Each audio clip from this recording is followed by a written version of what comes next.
1 year ago, Biden's FBI did something unprecedented. New reporting here after that unprecedented FBI search at the home of former President Trump at Mar-a-Lago in Florida. The reason?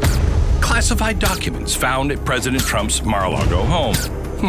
Interesting. Classified government documents found inside one of President Biden's private offices. 4 documents marked classified, discovered in at least one more location. Third batch of documents marked classified, which was found in President Biden's Wilmington home. Now, the left is pathetically doing everything it can to convince you that Biden's situation is so different. What is different here is that this administration self-reported this discovery. It was inadvertent, and they self-reported. They self-reported it. Biden's team apparently self-reported. Self-reported. Self-reported. Self-reported. Self-reported. Self-reported. America, the left is hardcore gaslighting us. But there's a reason it's all coming to light right now. Tonight, I will show you what no one else is talking about. Tonight, what everyone is missing in Biden's classified documents scandal. Well, we start tonight's program with a lie. Glenn will not be showing you any of those things. In fact, I will be showing them to you. Welcome to the program. It's Stu in for Glenn Beck tonight. And I want to start tonight with President Biden on 60 Minutes. Back in September, watch. When you saw the photograph of the top secret documents laid out on the floor at Mar-a-Lago, what did you think to yourself, looking at that image? How that could possibly happen. How anyone could be that irresponsible. And I thought, what data was in there that may compromise sources and methods? By that I mean names of people who helped, or et cetera. And it's just totally irresponsible. Totally irresponsible. It was. And as the details began to come out, we found out that what Biden was so flabbergasted about were classified documents that President Trump had padlocked in a room that the FBI had already inspected and were aware of. And documents that had 24/7 protection by the U.S. Secret Service. Well, the last 7 or so days have been a bit weird for the Biden family. CBS News was the first in the media to report that a search of Biden's office at the Penn Biden Center in Washington, D.C. found a stack of classified documents. Some of these documents were classified top secret and included intelligence involving Iran, Ukraine, and the UK. The documents were dated during Obama's second term when Biden was vice president. There was no padlock on Biden's door. The FBI and the DOJ did not know that they existed. There was no 24/7 Secret Service guard. No. And unlike the situation with President Trump, the vice president has zero authority to declassify these documents. What a crazy week. And that crazy week continued. A second batch, it's incredible, of classified documents were later revealed to be discovered, this time in Joe Biden's garage, next to his famous Corvette. Oh, he's so cool, he's got a vet. Here's Fox's Peter Doocy asking Biden, what the hell is going on? Classified material next to your Corvette? What were you thinking? Let me, we're going to get a chance to speak on all this, God willing, soon. But as I said earlier this week, yes. People, and by the way, my Corvette's in a locked garage. Corvette. Okay, so it's not like you're sitting out in the street. No, you wouldn't let a car out on the street. What could happen? A car on a street. I almost hesitated to honestly even talk about this. I mean, it's so stupid that it sounds like they're trolling us. Over the weekend, the White House confirmed that in addition to the documents found near his sporty vet, even more classified documents were found in Biden's home.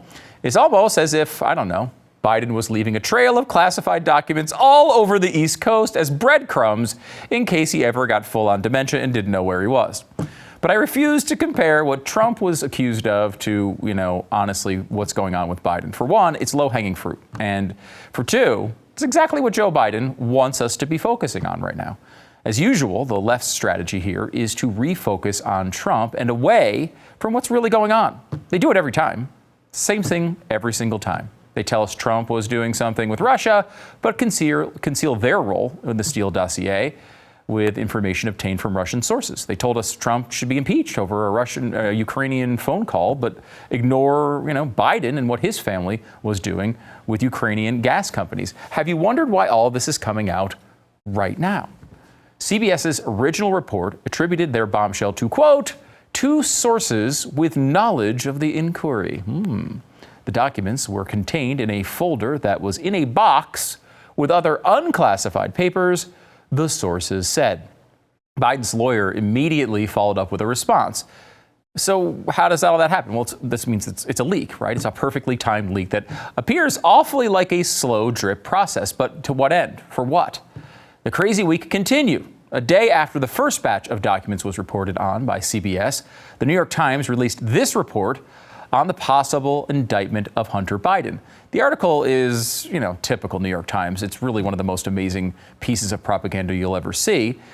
And it's the most perfect example you can find of a government public-private partnership with a news organization. Michael Schellenberger pointed out that what the New York Times accidentally confirmed, Joe Biden spoke to Hunter about and met a Burisma liaison at a dinner. That wasn't supposed to have happened. He met Hunter's business partners in China. He wrote to Hunter's business partner on White House letterhead, and Joe met regularly with Hunter's business manager, who more than once would pay a bill for VP Biden. Oopsies. But somehow, the New York Times actually tries to make this out to look like a troubled son, a supportive father. And zero fault with the now President Joe Biden, of course. How do they try and convince you of this? Well, they had some sources. Quote, this account is based on interviews with his former business partners, family members, and close friends. Yes, no better source. His close friends, his family, his allies. They told them everything was okay. But, accounts from people like Tony Bobulinski, the business partner that named Joe Biden as the person referenced in 10% for the big guy. Those people are somehow irrelevant. In fact, Bobulinski is only mentioned one time in one small paragraph throughout the entire piece. The rest is nearly 6,000 words of the Times using family members, friends, and Biden allies to absolve Joe of any wrongdoing. Why did this article drop the same week that CBS News dropped their report on the sudden revelation, the leak of Biden's breadcrumbs and classified documents? The answer is obvious. This is a timed release of information. Someone is trying to control the narrative. Perception is being manipulated and directed. Take a look at all the media coverage and official White House statements. They want us to believe that, yes, this looks bad, sure, but no, it's not worse than Trump. And even though Biden looks a little careless here, he's definitely not guilty of anything. But who are they? Who are they? Is it the deep state? Is it the core of the Democratic Party? Whether it's either or both, they've made Biden vulnerable, but not criminal. And that right there is the key to the cover-up. The timing here is everything. And it reveals the two big things that they are most afraid of. I'll show you those two things next.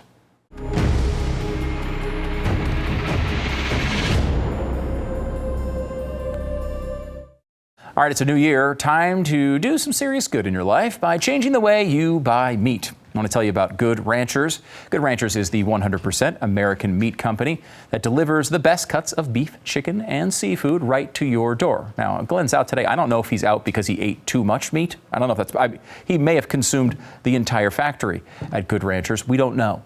But when I say American meat, I mean they source all of their meats from local farms in the United States. That's amazing considering over 85% of the grass-fed beef in America is imported from overseas. But Good Ranchers doesn't believe in selling you imported meats. Right now, you can get over 2 pounds of chicken free in every box for a year when you subscribe. You can get a year's worth of chicken for free when you subscribe to any Good Ranchers box at goodranchers.com. If you want to start your year off right, then change the way you buy meat by switching to Good Ranchers. Make sure to subscribe today. Use the code GLENN. You'll claim your free chicken for a year and $20 off your first box. New year, new me? Well, more like new year, new meat with Good Ranchers. It's Good Ranchers, American meat delivered. When it comes to understanding what's really going on here, timing is everything. Time tells the complete story that the Biden administration and the media are not telling you. I want to bring in Jason Buttrill. He's the head writer of this very program. And Jason, the timeline here is really interesting. Timing, you're right, is exactly everything. And am I allowed to be up here without 3 different layers of clothing and a scarf? I think I'm so. going to give it a go anyway. But the timing is very, very interesting. And that's why we made this chalkboard, because you're going to get the full picture when you see this. And I'm actually going to start from the years 2013 through 2016. Right here at the end. Joe Biden was vice president at the time under Obama. And I'm beginning here because these are the years that sources say are when Biden's classified docs date back to. These are also the years that Hunter Biden was gallivanting all over the globe in places like China, Ukraine, doing shady business deals, sometimes arriving in countries aboard Air Force Two. But I have a feeling Stu's going to come back to that later in the show. On January 20th, 2017, Joe Biden leaves the White House. And shortly after, also in 2017, Biden maintains an office at the University of Pennsylvania in Philly. Philadelphia Magazine reported that the University of Pennsylvania paid Biden $775,000 to, quote, expand its global outreach and to make some speeches. I think it was like around 4 speeches or something for like that. For $779,000. It was a heck of a salary for 4 speeches. I will do speeches for anybody out there for like $150. $150K of speech, I'll save you some money. This is Why the Eagles Are Bad by Stu. Yeah, well, I will never, ever get that speech. He brought along people like the current Secretary of State, Anthony Blinken. Blinken, during the 2013 through 2016 years, served as both the Deputy National Security Advisor and the Deputy Secretary of State. And we're still not sure how Biden justified this near 7-figure salary, but Philly Magazine stated, quote, he's been on campus so infrequently that it becomes news when he is actually here. This is a new approach that we should consider with the Biden administration, because he's spending a lot of time in Wilmington right now. And I feel like we are critical of that as conservatives. He's not even doing his job. But, isn't it better that he's not doing his job? Maybe he should just never come in. That's a great point. Just stay where you're at. Mm-hmm. I do, too. It's been speculated that Biden was more interested in writing his next book, which included his work as vice president, dealing with all his foreign policy adventures. And that makes actually quite a little bit of sense. And it's why he brought along people like Anthony Blinken.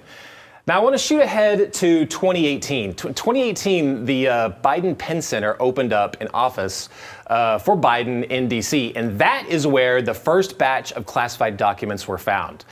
So let's pause here for just a second. Just in this first half of the timeline, I've got some questions on the chain of custody here. So Jonathan Turley over at the New York Post was the first person that I saw to point this out. He said, how many times were Biden's classified documents transported up and down the East Coast? And do you notice where the real questions in all this is coming from? It's very telling. The mainstream media is busy comparing Biden to Trump, but that's not the real story here. You're not going to get answers looking there. Just looking at this timeline, how many times did Biden's people illegally transfer these documents? Does anyone even know? We got them coming from the White House. We got them going to University of Penn. Did they go back to the White House before they went back to D.C.? It's all very confusing, and I don't think anyone knows. And we have to assume they spent at least a bunch of time driving up and down the East Coast in the Corvette. I mean, they had to be in the Corvette. In the Corvette. For at least part of this time. Right. But so did they make a brief stop maybe at a Buc-ee's in Texas after making a wrong turn at Albuquerque? Was Bugs Bunny, Stu, involved in some of these transports? That's what I would like to know, too. No one's asking that question. No one will ask it. The media's scared. I would love to know if literally anybody knows the full chain of custody here. That's a big question. And as Jonathan Turley pointed out, is there any way that Biden can claim he has no knowledge of classified documents being transferred all these multiple times, and that many of those documents lightly dealt with the subject matter of a book that he was more interested in writing, and probably why he only got around to making 4 speeches for almost $800,000? Because this is one of the reasons why this happens a decent amount. It's not always espionage while you're taking documents, right? A lot of times people take them to enrich themselves by having the exact details and all the documentation to just, shill their stupid book that they have to sell and cash in on their service time. I mean, this happens all the time to lower level officials. Those people, they'll usually get in big trouble for it. Right. They don't get their homes raided by the FBI. Let's skip ahead to August 8th, 2022.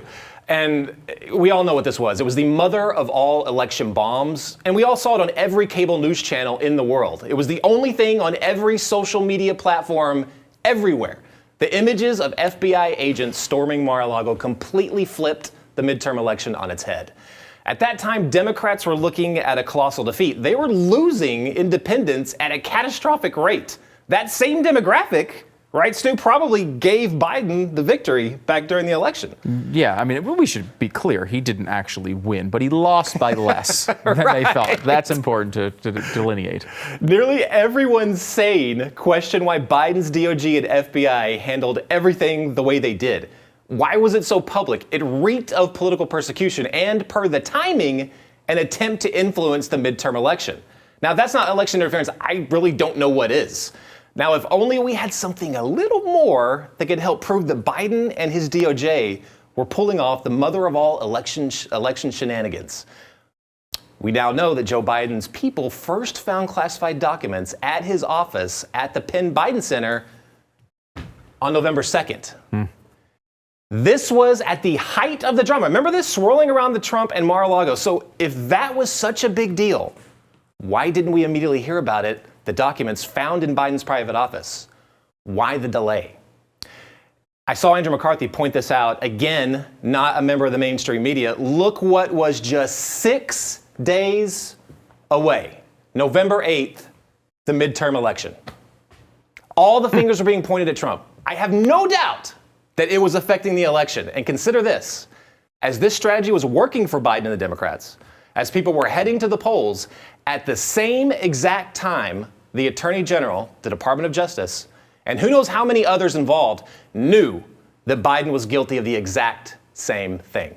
Yeah, that's a fascinating period, because I think we all understand that, a political candidate, you're in the middle of an election, you get news like this, November 2nd, 6 days before an election. Sure, you're going to try to hide it, right? Like every political candidate is probably going to try that. But if they're caught, this is a massive scandal. Usually the media is infuriated that you would try to hide this information 6 days before an election. I mean, you're basically scamming voters. Yeah. And there's been no outrage whatsoever from the media over this. No, they're going back and forth saying, "Oh, they're so great because they self-reported." Right. Months later, after the midterms. Good gosh. Well, we found out nothing about this until just a few days ago. On November 18th, Garland announced his special counsel to investigate Trump. Next point in our timeline. There was still silence about what's going on with Biden. That's amazing. They knew about the Biden documents at the time they're announcing the special counsel against Trump. Exactly. I mean, how do these people have any credibility with anybody? Oh, none. And this is why when you lay it out like this, these are the things that they literally do not want us to do. On December 20th, we found out more classified documents were found, this time at Biden's Delaware home. Still silence. Then just a few days ago, the leak to CBS News, I guess they figured that now the timing was apparently safe, I guess. Last Wednesday, Biden lawyers found yet another set of classified documents in Biden Delaware's home. For Biden, the hits just keep on coming, but for the Democratic Party and maybe even the deep state, the timing here is everything.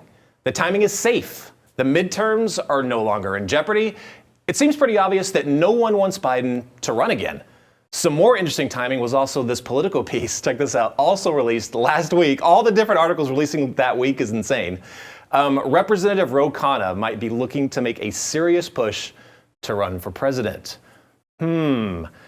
Amazing timing indeed. Stu, does any of this make sense to you? Is this wild or what? Well, it's interesting because you say the timing was safe for this information to finally come out, and it's not just safe; it's perfect, right? It's no matter how you look at this, you're clear of the election in 2022, and you're also so far away from the 2024 election that it really doesn't make that much difference. They're protected. By the time we get to when votes are being cast, even in the primaries, it's so far away, no one's going to remember this, and they know that. Yeah, they're taking advantage of it. I guess the two biggest things when I look at this timeline, for one, that we pointed out the chain of custody, and whether the Biden administration, where it's Karine Jean-Pierre or if it's Joe himself, can say that they had no knowledge of this whatsoever, when this has been months in advance or in the past. And how can Biden not know when the reason that really the whole point he went, it seems like, to the University of Pennsylvania was just to write a book, really. Taking those documents with him, they're bouncing all over the place. And then the second thing, the timing of how all this was going down when they're trying to make us think that the documents found at Mar-a-Lago were just the biggest political scandal in history. Yeah. And they're guilty of the same thing. It really is amazing. I mean, you got to say, too, I think the book thing is like the best possible solution here. We hope it's just the book.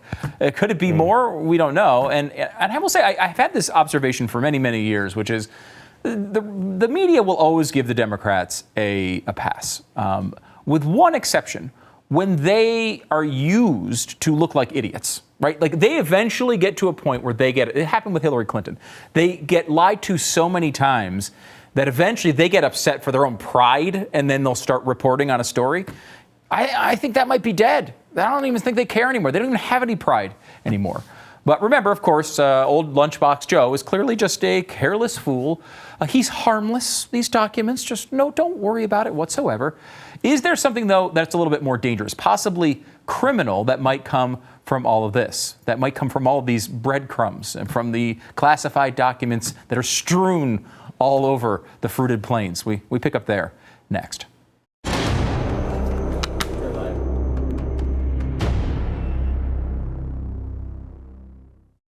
The American Society of Healthcare Pharmacists, the group that tracks the production of medications around the world, has declared a worldwide shortage of antibiotics, specifically amoxicillin. Now, that's a critical drug used to combat all kinds of infections, and in some cases, you can't get it right now. If you ask me, that's kind of terrifying. The Jace case from Jace Medical is a great way to keep yourself prepared for the worst. It's a pack of 5 different courses of antibiotics that you can use to treat a long list of bacterial illnesses, things like UTIs, respiratory infections, sinusitis, skin infections, and a lot more. And it's a great way to be ready for shortages.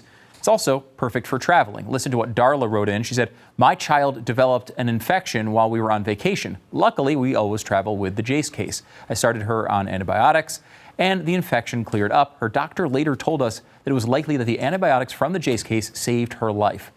Don't get caught unprepared. Go to jacemedical.com. Use the offer code BECK10 at checkout. You get $10 off your order right now. jacemedical.com. The offer code is BECK10. Biden's trail of classified documents so far has led to 2 locations, the Penn Biden Center in D.C. and his private Delaware home. The questions now are, what was the nature of that classified intelligence? Why did they need to be transferred out of the White House, and who has access to them? These are the questions that no one in the mainstream media wants to ask. Why? Would the answers be a bit too uncomfortable for the candidate they've all basically endorsed and defended? Let's start with the documents at the Delaware home. Did Hunter Biden have access to them? Important question. Did he live there? He actually claimed multiple times that he did live there. This is a photocopy of Hunter's driver's license that lists the Delaware home as his current residence. And wow, I see here that his birthday's right around the corner. Get your presents ready. Wow, February 4th. And is he 6'1", 175? I feel like he's put on some weight. Maybe the nights with the hookers at times can add on a few pounds. Not that I know.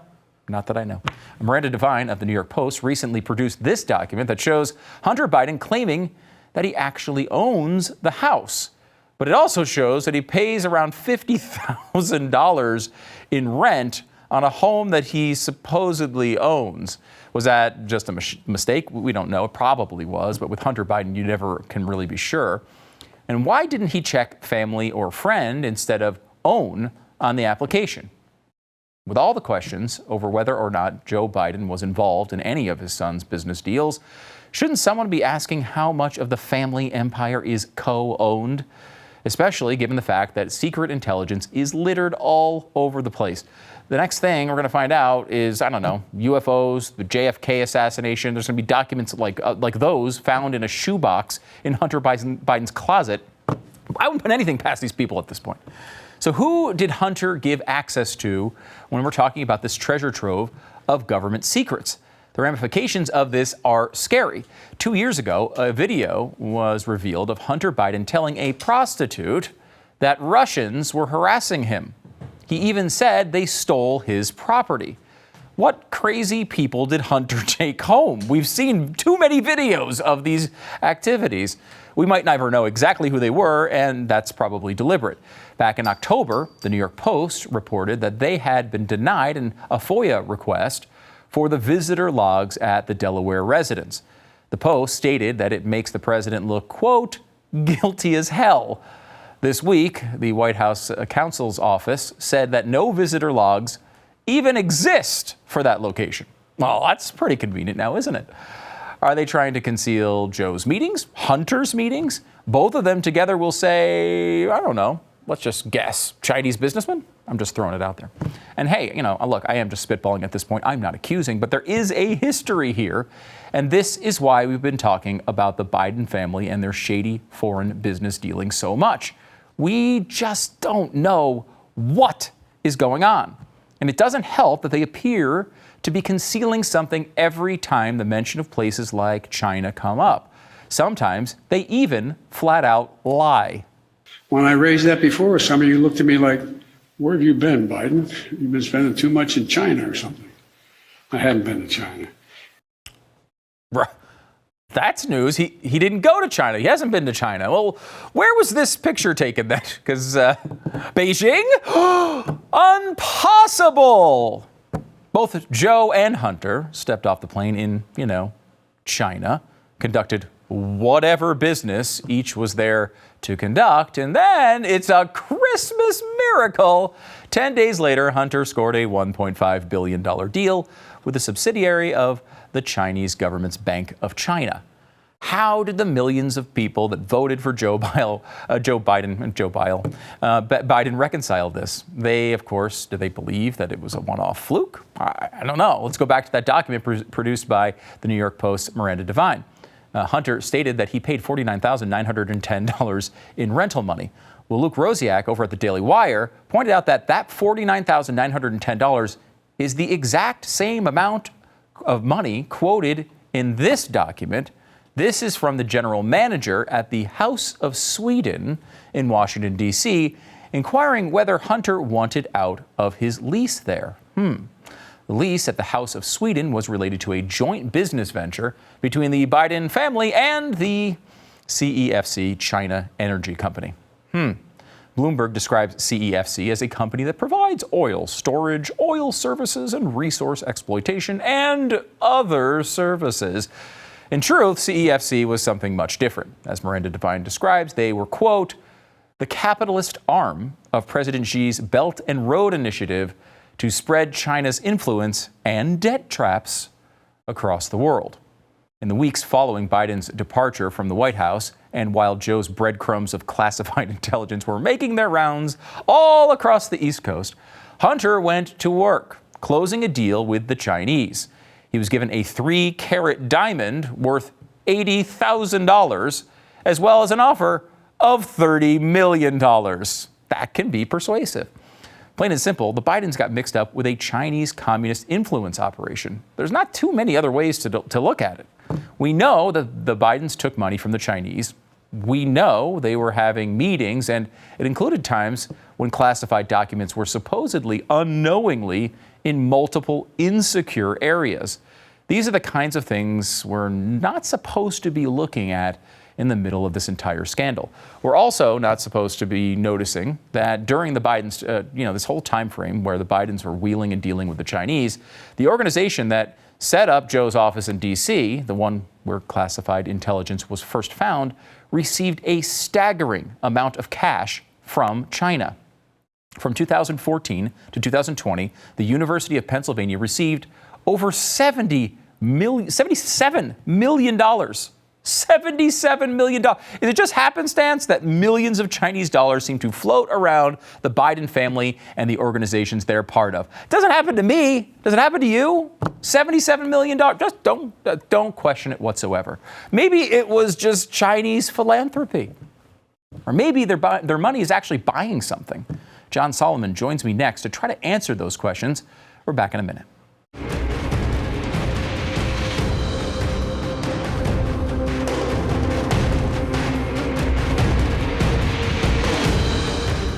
Last year, because of you, we saw over 50,000 babies' lives saved. Thank you to all the people out there who made this possible. This year, we're shooting for 70,000 babies' lives. How can we do this? Well, we like to call them Blaze babies, and we're kind of building a village here, you know? Will you join us?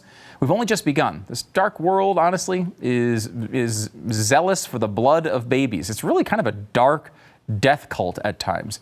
We're even hearing people propose abortion after birth. But in the midst of all this darkness, there is a light that shines, and that is Preborn. Preborn has rescued over 200,000 babies from abortion. And every day, their clinics save 150 babies' lives. That's incredible.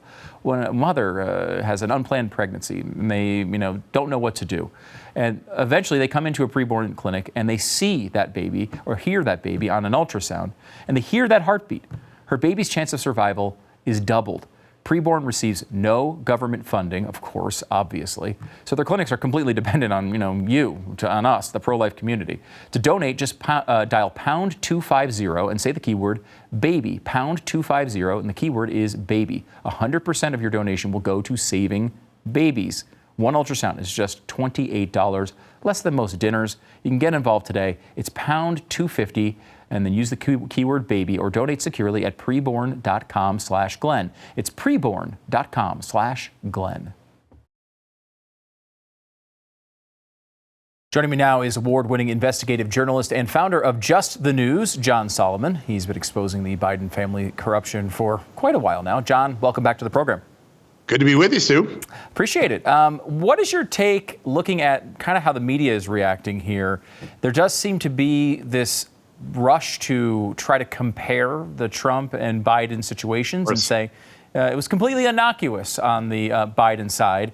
Why are they doing this, and do you think it's going to continue? Yeah, they will for a while. Listen, we've seen this all the way from the point that Joe Biden ran from his basement and wasn't required to be out in public and answer questions every day like every other presidential candidate. And they've continued through. In 2019, when I dug up the first Joe Biden stories, they did the same thing. They tried to come up with an alternate explanation why a son, obviously trading on his father's name on foreign money, wasn't really doing anything wrong. And so the pattern continues. I've seen a little bit more critical coverage of the mainstream media on this revelation than I have on earlier ones, but the effort to try to create excuses is still there. Listen, if you're in possession of classified documents in an insecure location, like Merrick Garland said has been confirmed, the Penn Center was not an authorized repository for classified documents, you're in violation of law. It's that simple, unless you declassified them. President Trump says he declassified them, all right, so he's got a plausible reason. Joe Biden can't declassify documents that he himself didn't classify, which is the minority of documents in the entire U.S. government. So the efforts to do the apples and oranges don't really fit if they do it honestly, so they do it dishonestly, like we've seen so many times in the past. This does seem to be the way this always goes. Now, the New York Times came out with a piece that basically said, like, okay, we're looking at what Hunter Biden did, and that was really, really bad. We agree. Hunter Biden's absolutely to look at all this. But Joe is completely exonerated in this. He didn't do anything wrong. There's nothing there. And there does seem to be this sort of narrative being spun that, like, it's, Hunter, there's almost a separation. I saw this with the Cuomos when they were going through their situation. It's like once Andrew Cuomo looked like he was going to fall, the efforts went to protecting Chris Cuomo. It seems like the same thing is happening here. Yeah, listen, remember where we were in 2019. Hunter Biden didn't do anything wrong. At that time, Hunter Biden was already in criminal investigation. Now they've gone to Hunter Biden probably is going to get in trouble, get indicted. That's old Hunter. You know him. He's a drug addict, gave all that. But Joe Biden's hands are clean. Let's go back to what my original reporting started in 2019, which became the focus of the Ukraine impeachment. In that story, we know that Joe Biden just happened to force the firing of the Ukraine prosecutor who was investigating his son's company in Ukraine. That, on the very least, creates the appearance of a conflict of interest. That's not my word. That's Joe Biden's former State Department word in sworn depositions. Now let's go forward to something I just wrote 2 days ago. 2 days ago on Just the News, I wrote this very detailed story. In less than a year into the Obama presidency, so Joe Biden has barely got moved into his vice presidential office, when he has a conversation with Hunter Biden and his friends about, I want to learn what my future earning potentials are. He's already thinking about cashing in on his job as vice president. Over the years, those conversations keep evolving, eventually become something called wealth creation. Let's focus on wealth creation for the vice president. Hunter Biden's pursuit of foreign deals falls within the bookends of those two conversations where Joe Biden is pressing for personal money. He wants to make money from his family off his vice presidency. Those are Hunter Biden's own emails and his business partners' emails. And it's those conversations that turned Hunter Biden towards going to places like Ukraine and China and Russia, where he's dealing with oligarchs and people that we know to be unsavory characters in the U.S. government. We know them in the U.S. government to be so. Joe Biden is the impetus for so much of what Hunter Biden did overseas. And Hunter Biden, as he said himself in one of the emails I made public this weekend, he said, people aren't interested in me or my skills. They're interested in my last name. In other words, they're trying to get close to my father. Hunter Biden wrote that right in the middle of these conversations where he's dealing with Chinese oligarchs who eventually enrich the family. It's amazing, too, because that was the exact opposite of the narrative, as you point out, back when you first started reporting on this in 2019. That's right. Hunter was actually an incredible businessman. He deserved all this money. He went to Ivy League schools, and he was a great businessman. You just don't understand. They are abandoning each piece of this as we go on. Just like they did with Russia collusion, just like they did with Russian bounties on U.S. soldiers' heads in Afghanistan. They stick to a narrative until those of us concerned about the facts get them out there, and then they just move off that narrative, usually with no consequence. I do think now we're beginning to see a growing consequence. The decline of several American media institutions, Washington Post laying off people, losing money, is a sign that maybe the American public have wised up and gotten tired of the boy cried wolf phenomenon. And they're less trusting of news organizations that they would have blindly trusted 5 or 6 years ago. I know there's a big article coming out in the Columbia Journalism Review in the next few weeks that's going to explore the conduct of the New York Times and Washington Post 7 years later from the Russia collusion narrative. I think that will be very instructive for the American public and very embarrassing for the establishment media. That's going to be very interesting to watch happen. Okay, so we have these conversations, these meetings where Joe Biden's looking at his own personal wealth. And you're a former vice president. You can't just go over to a dictator and ask for money. It's got to be a little bit more, got to be a little more careful than that. And this kind of brings me to the University of Pennsylvania situation here. Absolutely. So much money, John, flowing to the University of Pennsylvania from China. How can anyone explain this?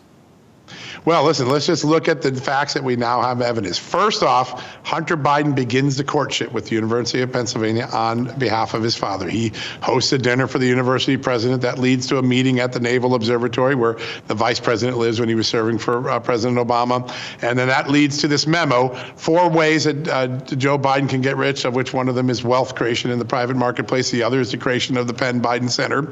And so Hunter Biden is in the middle of this. That ought to be a clue that what happens in the foreign space is probably have something to do with Hunter Biden. Now we know at the exact same time they're setting up the Penn Biden Center, Hunter Biden is closing the deals with CEFC, the Chinese energy company that even the Washington Post and New York Times now admit was an unseemly deal. That all is occurring at the same time. Chinese government officials, Chinese corporations don't do things out of the goodness of their heart. They're following a Chinese intelligence strategic plan. You have Joe Biden being targeted privately through his son at the company CFC, this new business venture, which, by the way, was going to buy up U.S. national gas assets and send them to communist China. So that really helpful to the country. At the same time, China starts ramping up its donations to the university where Joe Biden is going to collect a $911,000 payday, the University of Pennsylvania. Let's go through the statistics. Timing matters, right? Between 2013 and 2019, like many Ivy League schools, the University of Penn got a significant amount of Chinese money, $67.6 million, according to the records at the U.S. Education Department. 2/3 of that money occurs in the 2-year window where Joe Biden is affiliated with the universities, early 2017 to early 2019. The 2/3 of the money, $47.7 million, flows while Joe Biden's there. At the same time that Joe Biden's family is getting a no-interest, forgivable loan from the Chinese government, working on a deal with CEFC.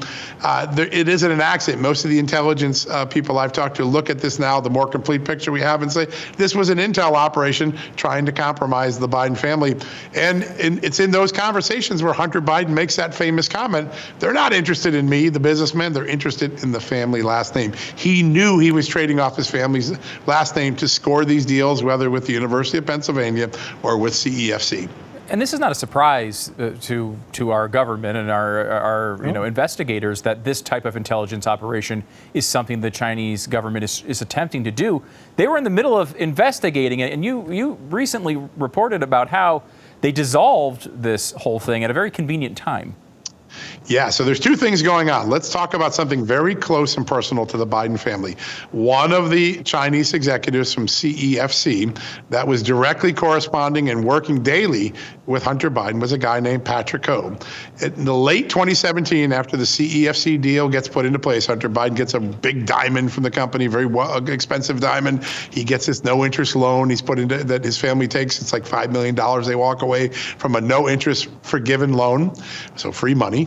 Patrick Ho is arrested by the United States government and accused of making a series of payments to bribe China's way into African energy deals. So he's arrested while he's working with Hunter Biden.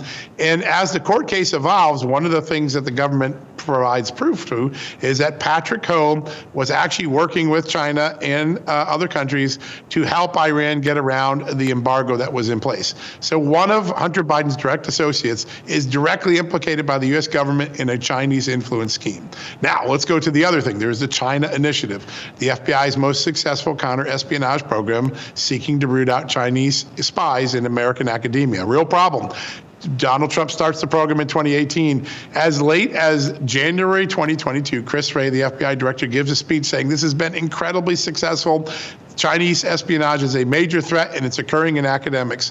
Now, around the same time that Chris Wray gives that speech, the University of Pennsylvania, Joe Biden's former employer, who gave him $911,000, they make public a letter saying, we want the Justice Department to shut down the China Initiative, the FBI counter-espionage program, because it's racist to focus on Chinese academics who might be spies. Now, they didn't have any problem with racism when we were targeting Russians, but all right, so they make the race argument. Within 2 weeks of that letter becoming public, even though universities for years had been lobbying for this program to be shut down, Merrick Garland orders the shutdown of the program. Less than a month after Chris Wray validates it, less than a month after the Justice Department put out a long statement showing all of the program's successes, Joe Biden kills that program, which, by the way, benefits China having it killed, benefits the University of Pennsylvania. These are the appearance issues that Joe Biden has created from the time he forced the firing of a Ukraine prosecutor to the moment his attorney general shuts down the China Initiative. Fascinating. A lot of coincidences there. It really is fascinating. You're right. John, I know whenever I spend $10 million, $20 million, $30 million on something, I want to make sure I get something back in return. That's right. Do we have any idea, maybe it's this particular program going away, what did the Chinese get for all this money? That is a great question, and we spent a lot of time on the impact. So let's go through the three tranches of known Chinese engagement with the Biden family. December 2013, Hunter Biden jumps on Air Force Two. His father goes and meets his prospective partner. Hunter Biden helps create an investment fund in China, with which he ultimately gets 10% of. In the period right after that, Hunter Biden is involved in the facilitation of a deal that takes an American auto parts manufacturer, which, by the way, makes very sensitive technology for military jets, so it's controlled technology, and he gets it successfully sold to a Chinese company called AVIC, a company that's on the Pentagon's radar for being associated with the Chinese government. So China got a very prominent American parts company that makes anti-vibration technology for military fighter jets, American quality technology. He gets that. Then in 2017-18, there's the UPenn deal. UPenn lobbies the Justice Department. They're able to get the China Initiative shut down, which reinstitutes China's ability to maybe embed spies in U.S. academia. And then the third piece of the puzzle is they were very close until Patrick Ho got arrested and people got spooked from the CEFC deal. China was on the verge of scoring several deals that would take energy below our feet, American resources, much like they've done with metals and precious metals and in other locations, get natural gas and the technology that we use to frack it and give it to the Chinese. That was the third thing that Hunter Biden was trying to do for that money. So that got spoiled when a couple of the executives got in trouble. One, Patrick Ho, got indicted here in the United States and convicted. Another one got arrested in China for bribery, and that kind of put that deal on hold. But think about this. Hunter Biden was trying to facilitate natural gas to go to China. The same family whose father says natural gas and oil and fossil fuels are bad for America, but he had no problem selling them off to China.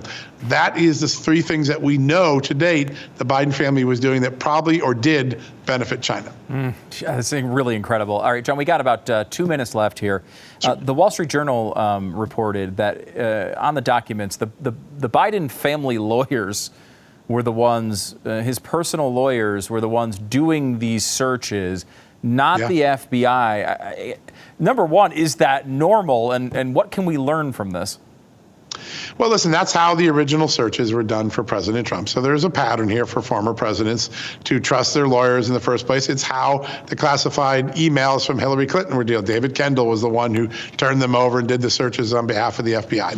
At some point, when you find 3 or 4 consecutive revelations that you thought you had them all and another comes, you see the FBI escalate. Now, against Donald Trump, they went nuclear, right? They went right to the raid on his home in Mar-a-Lago. The Biden team has gotten a lot more deference. They've had 3 or 4 revelations. They've yet to be raided. The FBI has yet to take them over. What happens right now is if a lawyer for the president or a person related to the president finds a document, they leave everything where it is now, very different from the first discovery, and they have the FBI come in. They treat it as a crime scene, and the FBI then seizes the documents exactly in the location where the lawyers claim to find it.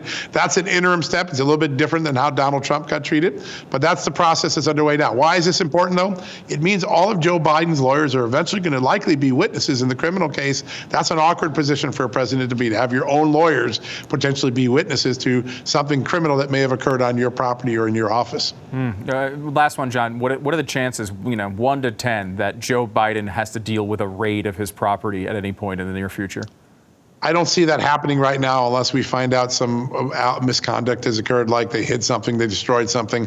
I think he's going to get the same treatment that other presidents have gotten that Donald Trump didn't. Dual system of justice, we see it time and time again. John Sullivan, he's great reporting at justthenews.com, as always. Really the source to go to find out all this stuff. John, thanks so much for coming on. My pleasure. Good to be with you. You may have noticed one of the themes here in tonight's show is how we're a little critical of the way the media handles this, and there's a reason for that. Often we see things that are inconvenient, just brushed off, and things that are convenient, just to push to the top of the list. No questions are asked beyond that, and that's one of the things we're trying to do here. It would be easy for us to sit here and just say, oh, hey, well, Donald Trump is being treated unfairly, and there's a double standard, and look at the hypocrisy. And of course, at some level, you have to note that. It's just too much in your face. But when you're asking real questions about this, one of the reasons we talked about it this way is to make sure we're trying to figure out what is really at the end of this road. We could obviously jump to, we are 100% sure there's corruption here, but we don't have all the answers to these questions. I'm very concerned, though, that they're not being asked at all. And I know over the coming weeks, we're going to continue to ask those questions and continue to get answers to them. Thanks so much for joining us. It's the Glenn Beck program. Stu filling in. We'll see you later.